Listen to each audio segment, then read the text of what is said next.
अशा राख्या आणल्या, छान आहेत का नक्की कमेंट करून सांगा. आणि आमच्या मोतीला राख्या आणलेल्या आहेत. आणि हा आणलेला आहे देवाला गलप. आता गोकुळाष्टमी आलेली आहे ना, मानवपंथाचा असल्यामुळे आम्ही देवाला हा 7.5 मीटर गलप बनवण्यासाठी लागतो. तर हा गलप आणलेला आहे आम्ही माझ्या माहेरच्या मंदिरात.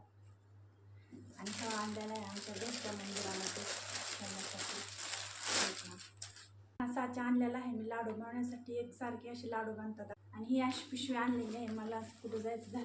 ही पहा अशी पितळाची कढई आणलेली आहे. आज नगरमध्ये एकदम होलसेल दुकान आहे ना, तिथून आणलेली आहे. आतमधून पूर्ण अशी कलई केलेली आहे. तर कशी वाटली कढई नक्की कमेंट करून सांगा. आणि खूप दिवसाची माझी इच्छा होती की पितळाची कढई घ्यायची, ती फायनली आज घेतलेली आहे. तर मला असे कानाचेच आवडते, तुम्हाला कशी आवडते नक्की कमेंट करून सांगा. का तर कान असले म्हणजे आपल्याला असे पकडून उतरायला येते, आणि ते बिना कानाचे त्याला धरायलाच येत नाही. देवाला हार आणि नारळ आणलेला आहे. आणि आजचा व्हिडिओ कसा वाटला नक्की कमेंट करून सांगा. चॅनल नवीन असेल तर प्लीज सबस्क्राईब करा.